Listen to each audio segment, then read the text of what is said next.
Hello and welcome back to Hark the Pod. I am your DTH sports editor, Shelby Swanson, joined here by not Gwen, not Daniel, but a little change of pace, senior writer Caroline Wills. Caroline, how you doing today? Man, I'm so good. Back from Charlottesville. So good. Come on now. Hey, we're about to get into some of that action, but, first, let's just go into some housekeeping. So, as you might have noticed, yes, I'm back. I know everyone missed me. No, I'm playing, but I think I missed last episode because I was in Atlanta, and then the episode before that I lost my voice at a Travis Scott concert, but we're back. Just want to let you guys know that we weren't slacking, had some things come up, but we're back on the grinds. And as you may have hopefully already noticed, this week we released our 2023 basketball preview edition. That's right. So be sure to check that out in print in blue boxes and also on our website. Incredible work. I'm really proud of the entire sports desk for putting that together. And it was just a really collaborative process between management. Copy, photo, design went absolutely stupid on it. So be sure to check that out. And we will have some football content for you all per usual. So stay tuned for that. But to start, we are going to talk some field hockey because the defending national champions, the Tar Heels, just won their 7th consecutive ACC title. And we will have head coach Erin Matson joining us later in the podcast to talk about that. So please stay tuned. A lot of crazy action. And just in case, for some reason, you've just been floating out there in the ether and have not heard what happened on Friday, I got a brief recap for you guys. So, the number 2 North Carolina field hockey team won the ACC championship with a 2-0 victory over number 3 Duke. So, not only was it ACC championship game, a rivalry game, but we're talking a top 3 matchup. Lots of exciting stuff going on in Charlottesville. The game was marked by strong defensive effort from the Tar Heels, obviously a shutout, and few offensive opportunities in the first half, but nevertheless, Tar Heels broke through thanks to Riley Heck and Charlie Bruder. So, to help us recap this game, give us a little bit of insight, we have lead field hockey beat writer Caroline Wills in the stew. Caroline, as she mentioned earlier, traveled to Charlottesville to report on the game. And Caroline, you wrote about Heck and Bruder and just their offensive contributions to this win. What was going right for this duo on offense? These two just have a way of getting in the right place at the right time. That first goal from Riley Heck was just a huge tone setter. In the first half, you could tell the team was a little nervous and a little jittery, and they definitely confirmed that in post-game. And the offense just kind of struggled to get going. Duke was really pressing, and possession was kind of split evenly. Like, no team was really breaking into the circle. And then the second half, that just completely changed. UNC got a penalty corner opportunity in the third quarter, and Heck just hit this unbelievable shot by dribbling it in the air with her stick. And honestly, words cannot do it justice. Hey, seeing that was top play on SportsCenter. Yes, top play on SportsCenter. Honestly, as it should be, because watching that in the stands, I was like, how did she do that? Yeah, no. So to break it down for you guys, you can describe it better than I can, but essentially she had a shot on goal. It was deflected by, I think, a Duke midfielder or defender. Yep. And she got her own rebound, then just kind of flicked the ball up, dribbled it, and tapped it over the head of the Duke goalkeeper. Kind of those 3D skills she talks about that she's been practicing since elementary school, but I don't know the last time I've seen that in a goal-scoring chance like that. No, that was definitely really a one-of-a-kind opportunity. I just know that when she talked about it, she was so casual about it, and she's just like, You could tell she was excited, though. Yeah, exactly. She was like, yeah. I just thought I'd try it, and I'm like, oh my Casual. God. And then from there, Charlie Bruder put the game away, I think about 6 minutes later, but just tell me a little bit about, they're both tied as goal leaders on the team. So is there some kind of competition there? Tell me about that. I don't think so. Okay. Honestly, Charlie just said that the two are best friends. They don't really compete against each other in practice. They play with each other. They, go out early in the morning to shoot a little bit, get a few reps in. And I just genuinely don't think there is any competition. I think they really feed off each other's energy. And that's something that Coach Matson really mentioned.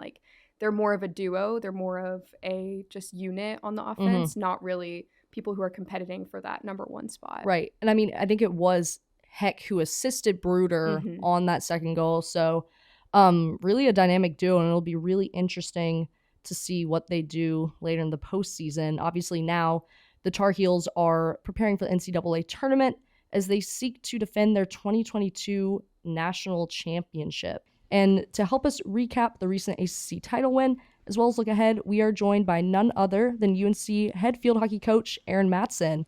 Coach Matson, how are you doing today? I'm doing well, thank you. I'm excited to chat more about what the girls have done, what we've been up to, and where we're going. Awesome. Well, we are excited to have you on. And, it hasn't been too long, I think, since Caroline and Ben saw you and the Tar Heels up in Charlottesville. Could you just take me through the roughly 48 hours since you all hosted that trophy? Oh my gosh, yeah, it's been a whirlwind. We actually had practice today, got right back to it. So it was quick and it was magical and it was great and lots of celebration. But you know us, we want to get back to work because the job we want to get done isn't quite finished yet, even though there was lots of celebration on Friday. But it was wonderful. Charlottesville was great to be in. We were there all week. Lots of competition, and then obviously what better championship game can you draw up than a Duke rivalry match when we're both, have been ranked pretty high consistently all year. So it was great, and we knew it was going to be a dogfight, and it was, and the girls came out to play. It was a great match, a good shutout to end it, and then there was nothing like watching them celebrate together and be so happy. Yeah, absolutely. And you also became the first coach in ACC field hockey history to win a conference title in her first season, and did so as the youngest coach in Division I athletics. Now, I know you don't like to brag too much on yourself, but have you had a moment just to kind of take it all in? Honestly, you guys know I don't know these records that need to be broken or all of the firsts and everything. I don't pay attention to that. But it's special to think about it and hear about it and see all the posts, and the support and everything. And I was fortunate. My parents were around to share the moments with me, and there was definitely a moment where I was like, wow, okay, that it feels just indescribable and pretty remarkable. But at the same time, again, like you alluded to, it's not what I'm about. It's not what the program's about. We're just here to win and have fun and grow and improve as hockey players and as people. So all of the rewards and, trophies and everything, those are just byproducts. But it definitely does not get old. And it's just been amazing to share the accomplishment, with the team, with the staff, with all the Tar Heel supporters, with my family, everybody around. So I'm just grateful. But yeah, it's pretty cool. Yeah.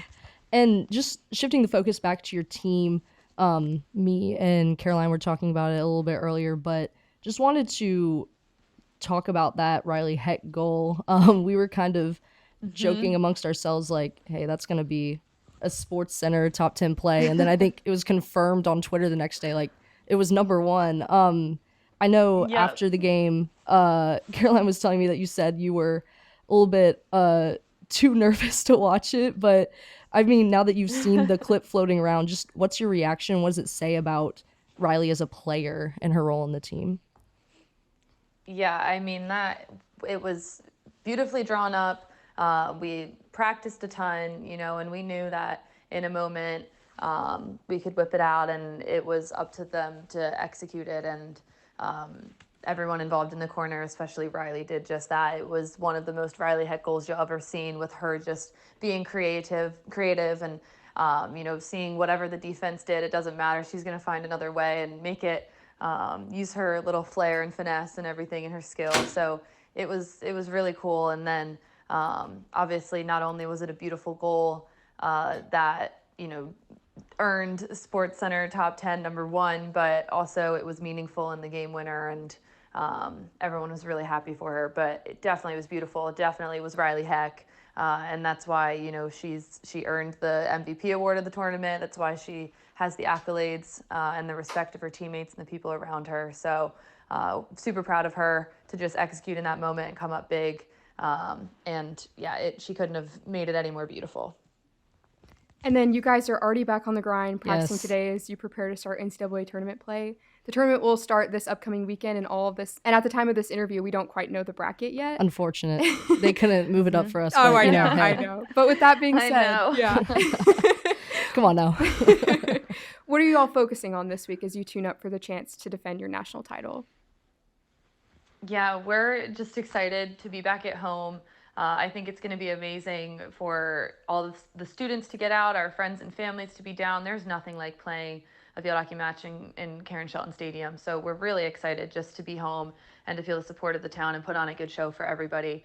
And then, yeah, I'll tune in later tonight to see where we stand in the bracket and who we're going to face and everything. But you guys know the drill. It's one game at a time. Right now, our entire focus is just getting better this week on stuff we need to get better at, and then obviously taking into account whoever we're going to play, our opponent, their tendencies and threats and opportunities and everything. So it'll be a normal week for us. It's another field hockey match, and yes, there's high stakes and high pressure, and we live for that and love that. But at the same time, we just got to go out there and perform and do exactly what we've been doing. And we know if we do that and leave it all out there, then the outcome will take care of itself. So the team's in a good spot. They're feeling good. They're feeling connected.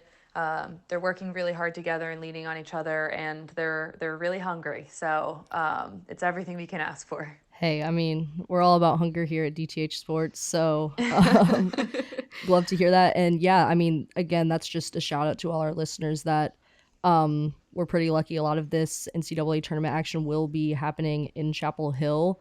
Karen Shelton Stadium is the host location. And so, if you want to check out some good postseason action, you can walk on over from your dorm, drive on over for your house if you're in the area. And of course, we will be covering all of it on dailytarheel.com/sports, also in print. And Coach Matson, thank you so much for coming on today and just sharing your thoughts. And we really appreciate it. Yeah, no, thank you guys. We're really excited to just have everyone with us and make it a really cool, exciting atmosphere. And it'll be a good weekend. All right, and now we are going to transition away from field hockey and transition into football. We're going to recap the Campbell game and preview the upcoming Duke game. I'm going to kick it over to my girl Gwen. She's going to host, but first, want to introduce a very special guest, certified ball knower and recently promoted senior writer, Grace Nugent. Grace, how are you doing today? I'm doing well. I'm happy to be here. Hey, you know what? We're happy to have you. And just as a note, I want you to hold up your note sheet if you can, just to the camera. It's Guys, color-coded, printed out. from a standpoint Who's of like, ever seen hunger like this? who wants it more? Yeah. Who wants it more? Talk about a guy that wants it. She but even printed out your notes, I believe, Shelby. Oh. I printed out 2 copies, guys. just in case you know what? Hey, I mean, like, you want to pass that over? Don't mind. Slide But it on over. got the cheat code now, the study guide. But yeah, I mean, I think I'm ready to go now. Gwen, if you want to kick us off. Yeah, so like Shelby mentioned, Grace was at the football game against Campbell this past Saturday.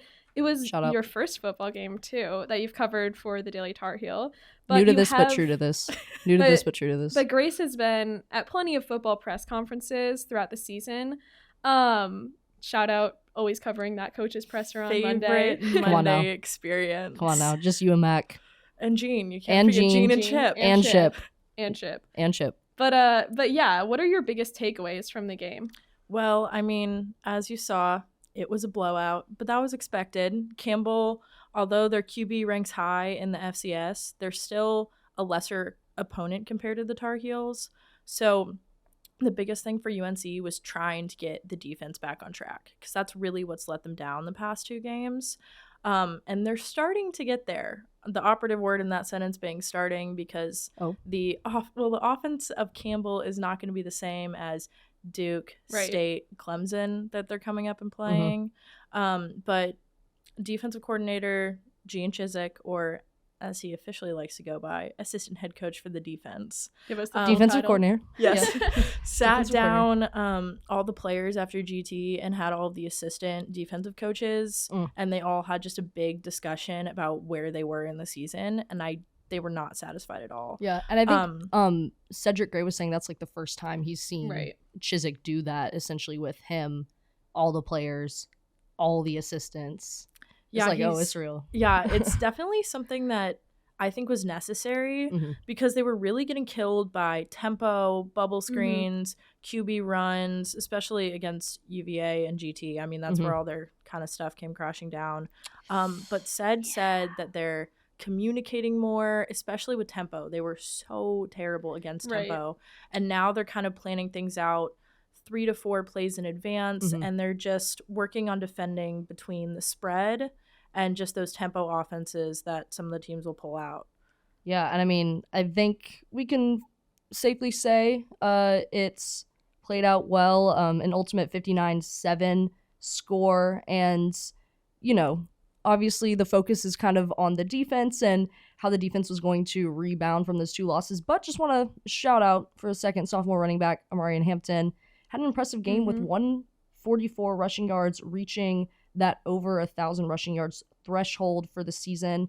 I think he's the fastest UNC running back to do so since 2012. So certainly a highlight for the offense. But again, I think the offense, kind of like Mac Brown said after Georgia Tech, isn't necessarily the concern. The offense is the offense. But shout out Amari Hampton. I think he also got the shout outs from Bubba Cunningham on Twitter, a classic forehead selfie. Yes, he did. So sad that we didn't get the smile in the post-game presser and Bubba got it in the locker room. Hey, I mean, you know, when Cunningham, when he pulls the phone out for the selfie, like, you got to get right. You know it's real. You got to get right. Like you said, Max said after the game as well, the offense is the offense. They've been rolling, and that's going to be paramount on these like last 3 games. Yes. Just to spit some statistics out there from the last game. Drake stats. Killing it per normal. That's a real big compliment, actually. 244 yards, 2 TDs, 216 QBR. He's ranking really high the past few weeks in that. Omarion, like you said, 144 yards, almost 3 touchdowns, 75-yarder, got called back for a holding penalty. 1,000 yards this season. Tez, 2 TDs. He's connecting so well with Drake. He's just wide open. He said it in the post-game presser. He was like, I saw Drake throw me the ball. And I was like, why are you throwing me the ball? There's no one around him.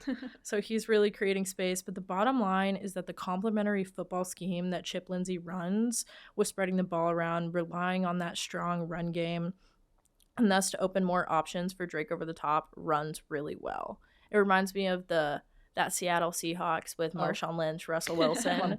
And then again, they had YKB. I love it. Again, they had the Legion of Boom in like 2014, but they relied on a strong ground game even when they had a quarterback that could make plays outside of the pocket. And they have that with Drake. He's really pro ready, but with giving Omarion and British Brooks the ball, they're just able to have so many more options, and it really allows the offense to kind of get in a good rhythm.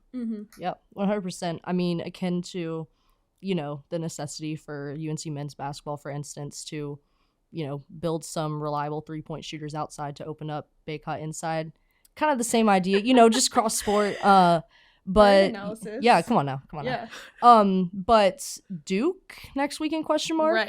Right. So yeah, now that we've got that much needed Campbell football recap, we can look ahead. UNC will take on Duke at home in Chapel Hill on Saturday, this upcoming Saturday, to see which team will take home the famous victory bell this year. Let's go. That game is set for an 8 p.m. kickoff. So yeah, we're in for another long night at Keenan, me and Gwen. Can't Shelby wait. Get to see the light show again. Yeah, I don't like sleeping anyways. Right? Know, so. No, overrated. Sleeping is boring. But yeah, I wanna turn this over to Grace again as one of the biggest certified ball knowers on the desk. I would say. I would agree. I would corroborate. Thanks, guys. Some have said. Sources have told us. What are some of the biggest storylines you're looking at heading into this rivalry matchup? Well, if we're looking on the Duke side specifically, their defense was strong, and then they played Louisville, and it was not strong at all. Right. Yeah. The Jack Harlow effect, someone said. Jack Harlow effect. 351 yards of total offense that they gave up. And it was announced pre-Wake that Riley Leonard would basically be out. I don't think they want to say extended period of time. Yes, which I think is code word for basically the rest of the season. Maybe not a bowl game. Some may say not telling us that because, you know, that's a little bit defeating for your season. It's an extended period of time. Yeah, an extended period of time. What that time frame Leave is, it up in the air. No one knows for sure. So because he's not healthy, Duke's really reaching into that next man up thing for quarterback, which I think against some teams has really worked, but they're going to have to go toe-to-toe with this UNC offense, which is just so high-powered. They're right now 3rd in the nation in average yards per game. Drake is killing it. Omarion's killing it. The offensive line finally seems to be kind of gelling more. Except for the holding, but, you know... Willie Lampkin and his holding calls. Love you, Willie. Let's work on those. If you're UNC, you maybe want to... Think about that. 98 penalty yards from last game, which is just against Campbell. Yeah, wah, something really bad. Something to consider. But then again, it's all going to come down to the UNC defense. There's no real questions about the offense can eventually make plays. Is it perfect? Absolutely not. But they are playmakers, and they'll be in it till the final seconds. But it comes down to Gene Chizik, his Chisholm, and his defense. Hey. Shout out to Chisholm. Shout out to Chisholm. And if guys, wait. What's context between behind the let's break this down for y'all if you don't know what we're talking about. Is just a master of words and posts on Twitter inspirational things for his dudes. And always hashtags it, #words of Chisholm. Words of Chisholm. And he says some stuff on Mondays. I'm like, dude, this is from like some motivational speaker. Yeah, I think he might like secretly be a motivational speaker. Okay, here's an example. This is from November 3rd. Treat everyone with respect. Rudeness is the weak person's imitation of strength. And #. And #words that of spoke to Chisholm. me. That spoke to me. Here's another one. I've found that sometimes when things seem like they're falling apart, they may actually be falling into place. .. Prayer emoji. #words of Chisholm. Well, let's hope that one can ring true with UNC UNC's defense. Because they desperately need it. And Duke doesn't normally work tempo as much, but after seeing what UVA and GT did, they might start working tempo a little bit more into their offense, which could be hard when you haven't had a quarterback that's played that much game time, like with the full O. But we'll just have to see what happens. We'll see. Wait and see. We'll see. Shelby and I will be there. You know what? Hey, I will be watching from my couch. that's honestly tough, but from a standpoint of you will be going to sleep before us. Something to consider. But that's true. I guess just to wrap it up, score predictions. Yeah. Going around, if you want to start, Grace. I'm saying that's gonna be 31-24 UNC. Okay. Back it up. Speak on it. For all of my previous things, I think that Duke, this rivalry, UNC is going to play to one of their highest levels, but they always kind of play it as a close game. Last time, I mean, Will Hardy sealed it with his interception. Shout out Will Hardy. Shout out Will Hardy. Real ones know. Okay. So, in fact, I think it will be a close one, but I think Drake May, he takes it and he's like, this might be my final home game at Kenan Stadium. I'm going to win with that. And so 31-24. Score prediction? Yeah, so similar to Grace, I think it's going to be a 31-21 final score in UNC's favor. I think Grace did a really good job of breaking down, what the situation has been recently with Duke football. Obviously, no Riley Leonard. They've kind of fallen apart in recent games. That game against Louisville, not great. I think it'll still be a tough test for the UNC defense. But I think that with the productivity of the offense lately, like you mentioned, Omarion Hampton's really firing on all cylinders. Tez Walker seems like he's always open. And then obviously just like Drake May being Drake May. I think they should be able to break through that. And also, home game. Yes. Rivalry, homecoming. It just means more. Big crowd. It just means more. It just means more. And so Kenan Stadium lights will be up. Oh Lord. Blue lights over Carolina. But yeah, I think at the end of the day, UNC's got this one. You know what? UNC heavy favorites. I'm gonna say the same, but I'm going to call it a little bit closer than everyone else. Notably, we all did have UNC scoring 31. I'm gonna say it's a 30. Magic number 31. hey, I'm going to say it's 31-30 UNC. I think it's going to be a close one. I think it's going to be, I wouldn't say like shootout, but I think it's basically going to come down to who has possession last. That's sort of what we saw last year with the eventual 38-35 win. That came obviously on Drake May's connection to Antoine Green, right kind of in the last stretch of the game. Really came down to the wire. That being said, if you are UNC, and especially if you're Gene Chizik, you don't necessarily want to put Drake May in the offense in that situation. Right. You know, it's not necessarily worked out for the Tar Heels against the likes of UVA, Georgia Tech, yada, yada, yada. Right. And of course, you know, Drake's going to be the type of person after the game say, you know, I had the ball with a chance to win it, but it's like, look, if you're putting up like 30 plus, 40 plus points, you should be winning those games. Anyways, you know, tangent aside, I think it's going to come down to the wire, and just given UNC's recent defensive performances, you just kind of have to hope that the ball is in the hands of Drake May at the end of the game, and he can make something happen. I don't see it being, you know, anything other than a close, tight game down to the wire. So that's my prediction. Absolutely. Cool. All right.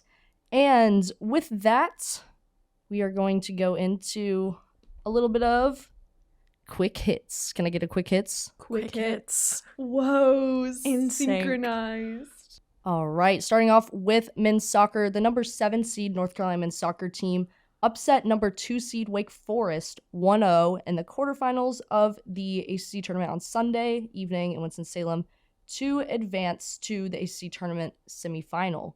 Be sure to read coverage from Cade Shoemaker as well as Brendan Lunga to find out what happens.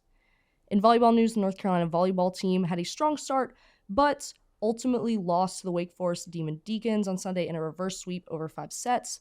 Be sure to read Anna Paige Lancaster's Gamer to find out how it went down. Then in wrestling news, the 25th ranked North Carolina wrestling team had a successful day in the Carolina Duels back on Thursday. The Tar Heels started by defeating Queens with a score of 41-10, beat Greensboro College 48-3, and then ended the day with a loss to number 20 Oregon State with a final score of 24-13. Finally, in basketball news, guys, basketball season is officially upon us. I'm so excited. Woo. And by the time you're hearing this, the UNC men's basketball team will have already opened its season against Radford on Monday at 7 p.m. We will have Grace at that game. Oh, yeah. Come on now. So excited. Yeah. Come on now. Oh, yeah. She'll be there alongside Noah Monroe. And then on Wednesday, the UNC women's basketball team will open its season against Gardner-Webb. That game also at 7 p.m. And we'll have Caroline Wills, who you heard from earlier, as well as Emma Moon, also a newly promoted senior writer, at that game. So, Girl power. I mean, come on now. Come on now. Women in sports, hello. Major women in sports. Major women in sports moment. All right. And before we wrap up this episode, just want to take a moment and acknowledge the loss of a very important figure in the Carolina community, the passing of Walter Davis on Thursday. Walter was the uncle of men's basketball coach Hubert Davis and is known for his game-tying shots in an iconic comeback against Duke in 1974. Outside of Walter's prolific career at North Carolina, where he was a 2-time All-ACC pick, Walter was also a 5-time NBA All-Star and an Olympic gold medalist with the 1976 U.S. men's basketball team, and his number 6 jersey was retired by the Suns. I caught up with Freddie Kiger in the past few days, who is a friend and former classmate of Walter's at UNC, and he shared with me a brief passage he penned following Walter's passing, which I wanted to share with you all. With the news about Walter, I went for a walk around campus and tried to fathom his passing. In times like this, I turn to words that try to express what I'm unable to say. His charismatic personality, life, career, and his love for this town, campus, and university were best captured in one word. A word an impassioned Woody Durham used one early March afternoon in 1974 when Sweet D's desperation shot banked in at the buzzer. Unbelievable. All right. And with that, guys, I just want to thank you all for listening to Hark the Pod. Be sure to keep a lookout for the next episode next week. This episode was brought to you by me, Shelby Swanson, Gwen Peace, Erin Matson, Caroline Wills, and Grace Nugent. I mean, an all-star squad, if you ask me. And thanks as always to our audiovisual team and Adrian Tillman for the theme music.